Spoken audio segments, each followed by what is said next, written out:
আচ্ছা, বিসমিল্লাহির রহমানির রহিম। আপনারা সবাই জানেন আজকে বিমান বাহিনীর একটি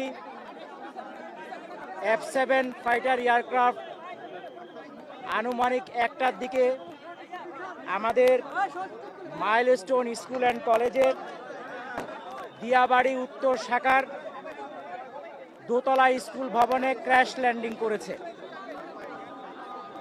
এই দুতলা ভবনটিতে প্রথম তলায় ছিল তৃতীয় শ্রেণী ও চতুর্থ শ্রেণীর বাচ্চাদের ক্লাস, দ্বিতীয় তলায় ছিল দ্বিতীয় শ্রেণী ও পঞ্চম শ্রেণীদের ক্লাস, এবং তার সাথে ছিল প্রিন্সিপালের অফিস, মিটিং রুম এবং একটা কোচিংয়ের ক্লাস চলমান ছিল।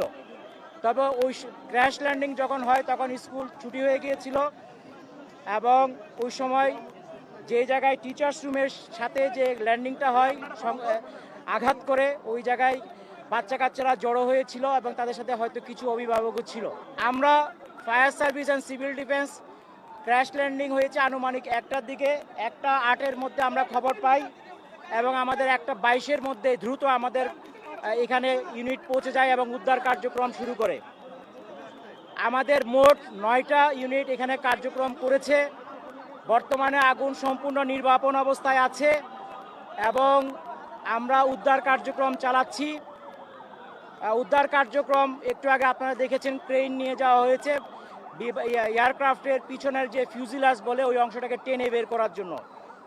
ওটা বের করার পর ফাইনালি সার্চ করলে আর কোনো ডেড বডি আছে কিনা সেটা আমরা জানতে পারবো। এখন পর্যন্ত আমাদের 6টা অ্যাম্বুলেন্স ছাড়াও আশেপাশে অনেক অ্যাম্বুলেন্স ব্যবহৃত হয়েছে এবং ঢাকার বিশেষ করে সিএমএইচ, ঢাকা মেডিকেল কলেজের বার্ন ইউনিট এবং বাংলাদেশ মেডিকেলেও অনেককে আহত অবস্থায় নিয়ে যাওয়া হয়েছে বিভিন্নভাবে। আমাদের হিসাব অনুযায়ী এখন পর্যন্ত আমরা 19 জনের ডেড বডি উদ্ধার করেছি এবং তারা বিভিন্ন হাসপাতালে আছে। এগুলি হিসাবটা চলমান আছে, যেহেতু দ্রুত উদ্ধার করে পাঠানো হয়েছে। এখানে সেনাবাহিনী এবং আমাদের ফায়ার সার্ভিস এবং অন্যান্য পুলিশ সবাই মিলে আমাদের সহযোগিতা করেছে এবং র্যাবও এখানে উপস্থিত ছিল।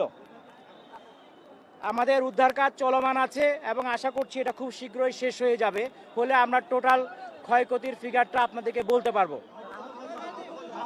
আহত আমাদের ধারণা অনুযায়ী আমরা টোটাল হিসাবটা এখনো চলমান আছে, তবে আনুমানিক এটা 50-এর উপরে হবে। এই যে আহতদের কথাই বলছি, আহত উদ্ধার নিহত